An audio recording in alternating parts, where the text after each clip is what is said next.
इल्मी दुनिया YouTube channel में हम आपका तहे दिल से खैर मकदम करते हैं। उर्दू टीटी उम्मीदवार करेंगे आत्मदाह और आखिरी सांस तक लड़ेंगे सरकार के खिलाफ लड़ाई जब तक नहीं मिल जाता इंसाफ।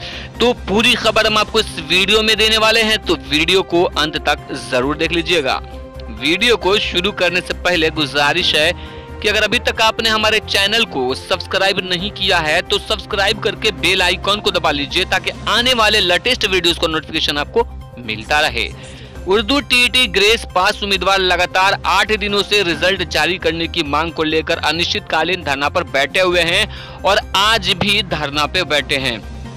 ये उम्मीदवार लगातार 6 वर्षों से अपनी मांगों को लेकर प्रदर्शन कर रहे हैं। उर्दू बांग्ला टीटी संघ के अध्यक्ष मुफ्ती हसन रजा अमजदी ने बताया कि धरने पर बैठे कुछ उम्मीदवारों की स्वास्थ्य बिगड़ चुकी है।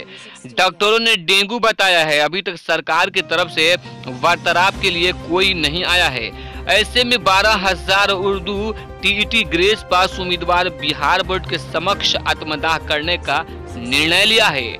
उम्मीदवारों ने आरोप लगाया कि रिजल्ट देखकर मेरिट लिस्ट में नाम आने के बाद फेल करना कहां का इंसाफ है। सरकार ने हमें खाना देकर छीना है, इससे बड़ी बेइज्जती की क्या हो सकती है। लिखित आश्वासन नहीं मिलने तक प्रदर्शन और अनिश्चितकालीन धरना जारी रहेगा।